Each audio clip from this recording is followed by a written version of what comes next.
hello. Yes. Yes, I am hanging on. For the manager. Oh, not long, about quarter of an hour, that's all. Yes, fine, thank you very much. Oh, Hemingway. Charlie Fisher here. Yes, me. So you can forget all that rubbish you give to the downtrodden masses. You are talking to the lad who eats bank managers for breakfast. All right, get off your knees, Hemingway. Look, it's about this stupid letter you sent to me. Oh, hello, Mr. Hemingway. Yes, it's Charlie Fisher here from the Lancastrian Assurance. That's right, the tall, dark-haired one. Yes, that's right. The one with holes in his socks. Fancy you noticing that, Mr. Hemingway?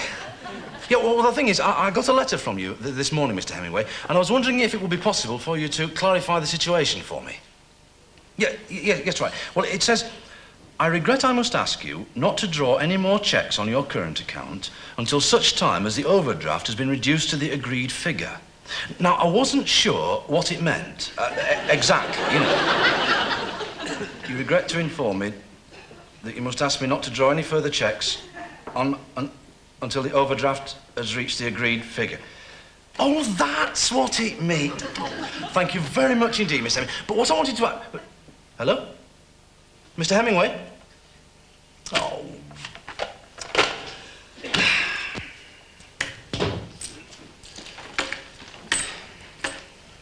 It won't be all that much. Just 45 pence. Feel free. Oh, no. You didn't pay for yesterday's, did you? Let's see, that was 55 pence because you had soup as well. So that's just £1. Shall I take it? Why not? There's plenty more where that came from. Oh, that's nice to hear. Where's that? The bank, actually. It's full of the stuff. Oh, Mr. Fisher. Oh, dear. Oh.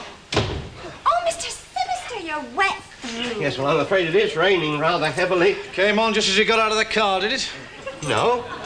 Oh, I just thought with your luck. Oh, indeed, no. Had it come on to rain then, I would have brought my umbrella, which unfortunately I left on the back seat. No, I was halfway here when I was caught by a sudden shower. Oh, well, at least it's good for the gardens. Not for my clay, I'm afraid. We tend to get waterlogged rather easily. I hope you're not going to eat your food in the office, as I'm sure you know crumbs attract mice. Oh, I do. I do. And mice attract cats, and cats attract dogs, and dogs attract Chinese restaurant owners. And before you know where you are, the place is full of Chinese, Siamese, Pekingese and flaming white mice, not to mention the crumbs. I am going to eat this in the middle of the square under the eagle eye of Her Gracious Majesty Queen Victoria. And that will be two of us that are not amused. But it's pouring down, Mr. Fisher. Who needs sunshine? Local man wins 360,000 on anonymous pool share out. Oh, 360,000. I said local man. I heard. And you're not supposed to do that. Who says? That notice says. Read it to me. Read it yourself. I can't, I've got my mouth full. Customers are not allowed to bring in food for consumption whilst drinking on these premises. It doesn't apply then, does it? I am not drinking. No, I wondered about that. But you could have had one of our pies. I'm off pies. Well, you could have had a drink then. I'm off drink as well. You're what? I said I am off drink because of, well, my metabolism. I've had a shock, and shocks always play havoc with my metabolism. Well, if you don't want a drink and you don't want a pie, what have you come in here for?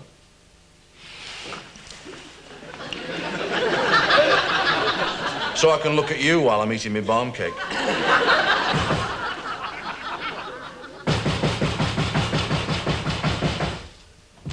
Oh, leave it be, man. You'll have the paint off. I don't get it for free.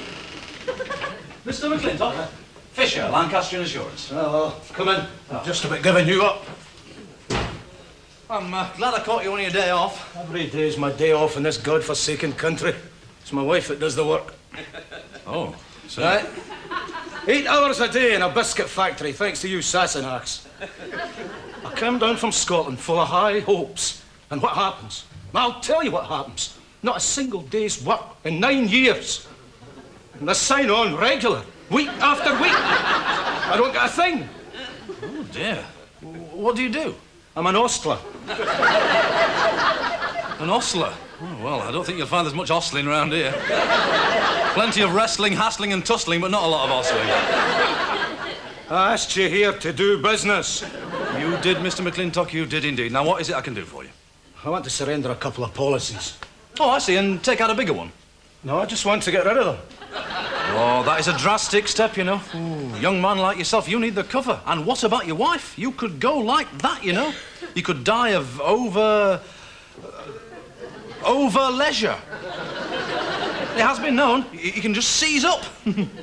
If you've finished your comedy act, I'll tell you why. I'm moving away. Ah, well, in that case, you'd be far better off surrendering your policies when you get to your new address, you see, because it could lead to confusion if you started here. And it could lead to you losing business too, couldn't it? Instead of the poor chap at the other end. Now, would I do a thing like that? Well, I would, man.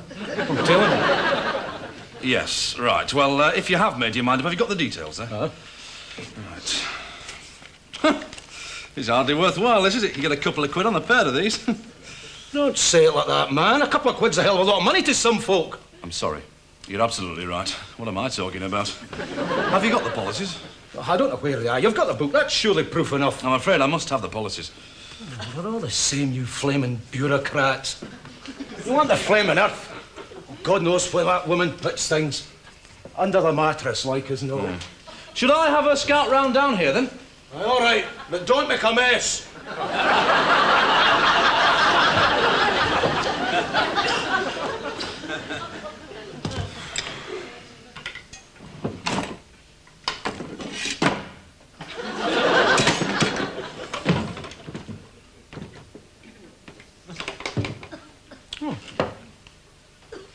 Hey, could she have locked them away somewhere? Oh, she's capable of anything, that woman.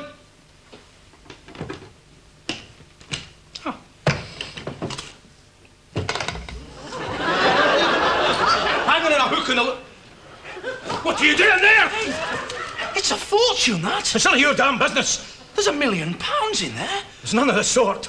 There's 362,422. You're him, aren't you? You're that local man.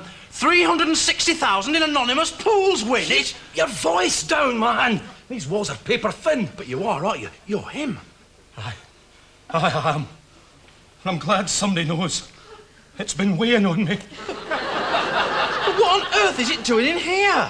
Do you trust banks? Well, no, but only because they don't trust me.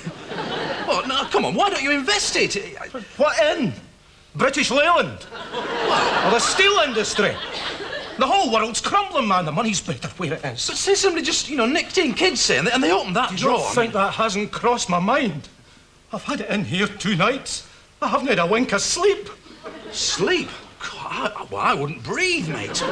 Look, I shouldn't have opened this drawer, and I'm sorry, but now I do know. Why don't you let me help, eh? Let me ask round. There must be some good investments. I mean, some firms still make money, even in Britain. No word about me. Not a word. Strictly hypothetical. Look, I do have a couple of mates. They know a thing or two, but honestly, no obligation. All right, then. But remember, not a word about me to a living soul. You hear that? Not a living soul. Your name will not pass my lips. You're a Yorkshireman, aren't you? I am. I'm proud of it. I will remember. You volunteered to help. Don't come afterwards looking for commission. I've heard about you, Yorkshiremen. You're careful with your money, aren't you? Still, you did offer to help. Oh, no, you can't. Here you are. Buy yourself a drink. Thank you very much. Hello, Andy. I thought I'd find you in here. Lucky man. Would you like a drink? No, thank you. Actually, I wanted some professional advice. Yes, well, that doesn't come cheap. Oh, well, I'll have it instead of the drink, then.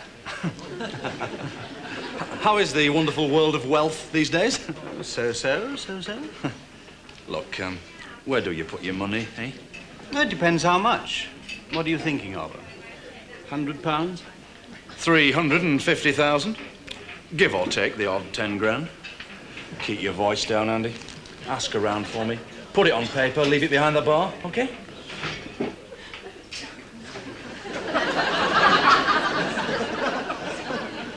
But nobody's got that much money to put away. Never heard of 8 score draws? Way! The man in the paper, the one who won the pools. Shh, keep it confidential. Of course. He doesn't want it known. I'll bet he doesn't. 350 pounds. It's nothing when you say it fast, is it? Can you spare a crisp? Oh, take the bag. Take the time. Listen. Will tomorrow be soon enough? Yeah, that's fine. Ciao.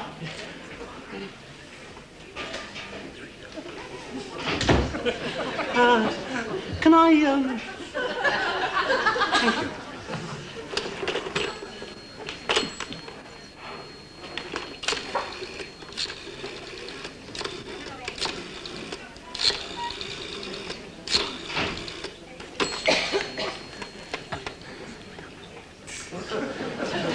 Jerry, it's Andy Kirk. Look, before I pick that piggy bank brain of yours, twist a few arms, buy a few rounds of drinks, but whatever you do, make sure that we vote Charlie Fisher into the squash club.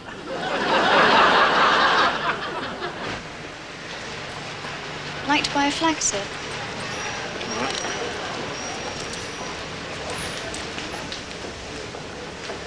Thank you.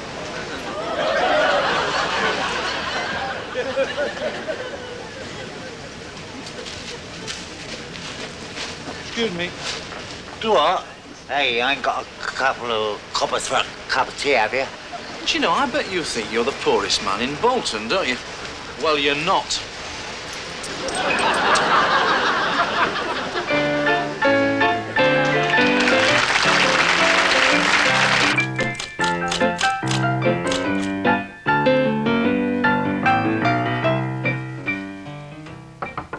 Yes, Jennifer. Excuse me, Mr. Sinister. The letter to Mrs. Folliott, thanking her for the dinner invitation next month. I'm looking forward with immense pleasure to our evening of... Social intercourse, Jennifer. Social. S-O-C-I-A-L, social. Thank you, Mr. Sinister. Social intercourse. Jennifer.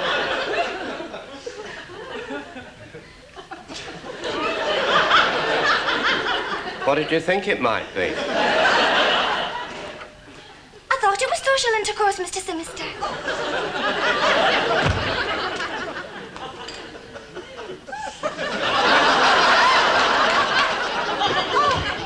Hello, Mr. Sinister. Hello, Jennifer. Jennifer. Is Mr. Sinister in? Yes, he is. Go right in. Thank you. Arthur. Dreadful news. Oh, dear. Charlie Fisher's won a fortune on the football pools. Really? Really. And please don't question my sources, Arthur. They are impeccable. The hairdresser and the window cleaner. But why is it dreadful news, dear? Charlie Fisher was a good friend of ours, dear. Was he? I mean, isn't he still? Of course he isn't. I mean, how can one possibly be friendly with somebody who's just won a fortune on the football pools? Yes, well, I must say he was rather strange this morning. Almost normal. None of that silly cheerfulness. And it's not simply our loss. You see, it's his, too. Money affects people in the most peculiar ways. A few it turns into philanthropists, but the vast majority simply become animals.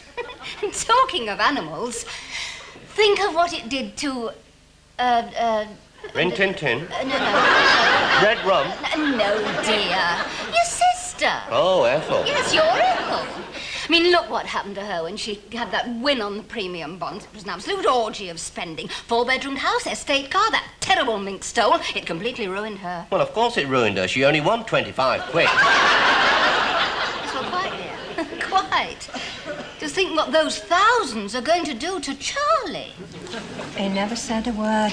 And here's me, more of a second mother than a landlady, and not a word. They don't, do they? All he said to me was he'd had a shock. In fact, he was pretending to be broke. I'm told that's what they do.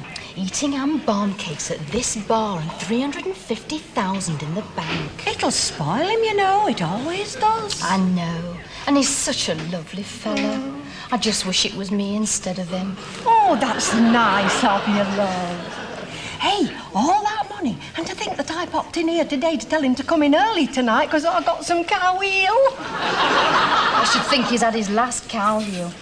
Do you fancy a quick half before 3 o'clock? Oh, I wouldn't say no, love. I suppose he'll be leaving me now. He'd probably go to Blackpool. All the rich people buy bungalows at Blackpool. Or St Anne's. Or St Anne's. And he'll marry a dancer from one of them summer shows. They all married dancers. I wonder if I could take lessons. Hey, won't look at us, love. He'll be wanting to start a new life for himself. And we can't throw ourselves at him, can we? You know what he'll say if we do. You mean he'll think we're after his money? Well, of course he will. And that's the last thing we want, isn't it? Yeah. Oh, yeah. Don't look now, he's here. Hi. Hi.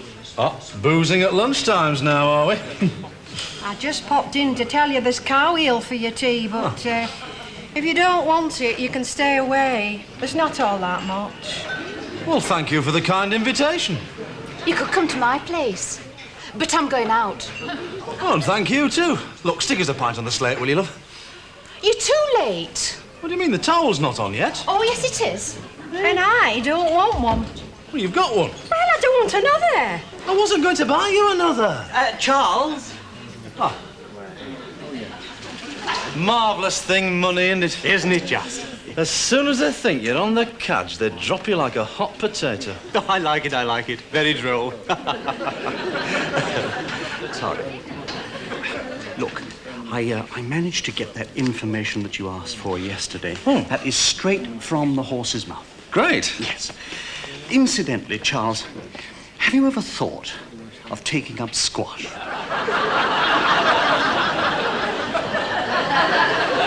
Mr. McClintock in, please? No, he's not. Oh, do you mind if I just pop in for a moment? Well, who are you? Fisher, Lancastrian Assurance. Oh, right. Well, he's not long gone. Well, not to worry. I just brought him this. Oh, what's that? Just some information he wanted. Oh? The Pools win. Oh, he told you about that? Oh, yes, he did. Have a look at that. I think that's probably what he wanted. Oh, thank you. I will. Sit down. Sit down. He could well be back soon. Though you never know how long he's going to be once he gets doing that Social Security. Ah, he's saying goodbye, is he? Wouldn't you if they refused to carry on paying your telly rent? They didn't. Not only that, they kicked up a fuss because we got colour. Can you imagine Andy Stewart in black and white? Well, if I am honest, no, I can't. I should think not. Poor wee laddie. Oh, anyway, I'm glad you didn't have a wasted journey. Bless you. Although you would have done if it hadn't been for the custard creams. Custard creams? I'm allergic to the damn things. Soon as custard creams come on the line, I start sneezing. You can't have that sort of thing in a biscuit factory. No, I can see that. No. They have to send me home, and it's getting worse. I felt a wee pricking behind my nose at the Bourbons the other day. Oh. If you play your cards right, you need only turn in on payday, didn't you? That is, of course, unless you started sneezing at your wage packet. Oh, I don't think that's likely. No, I didn't think it would be. I take it that you will be carrying on working. Oh, aye. Yes, I guessed you would. You can't turn your back on the old values, can you? Like 15 quid a week. It would be madness, wouldn't it? Absolutely.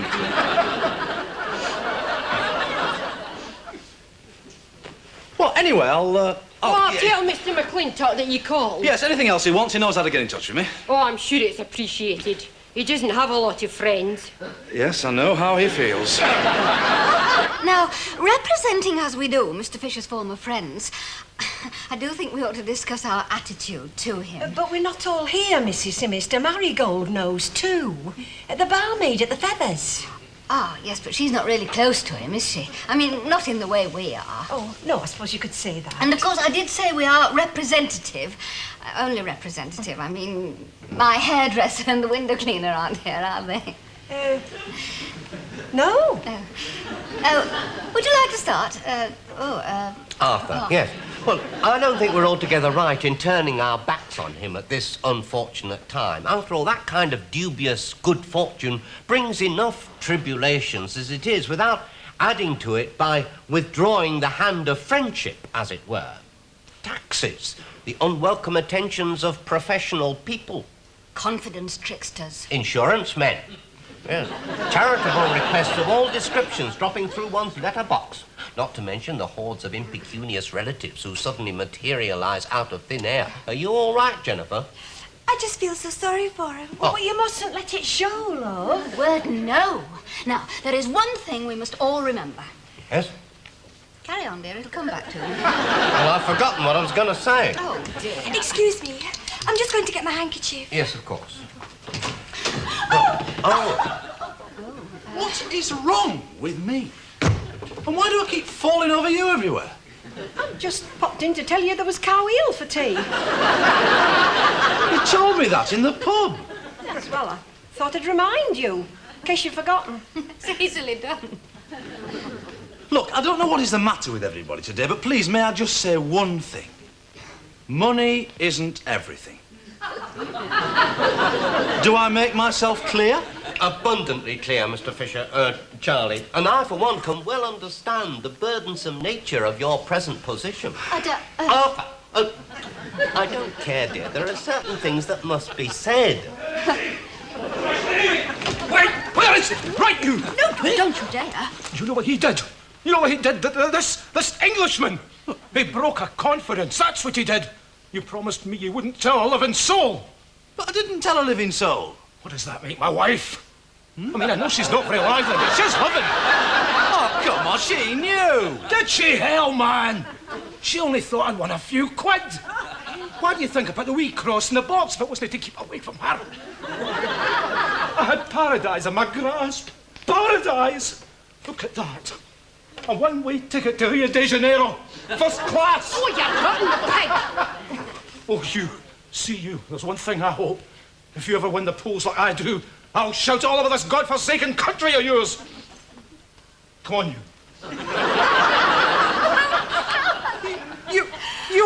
You all thought it was me, didn't you? You thought it was me. Fisher. Welcome home, Charlie. I think what they're trying to say, Mr. Fisher, Charlie, is that they like you better when you're poor. Right? Right. Well, in that case, you are gonna love me.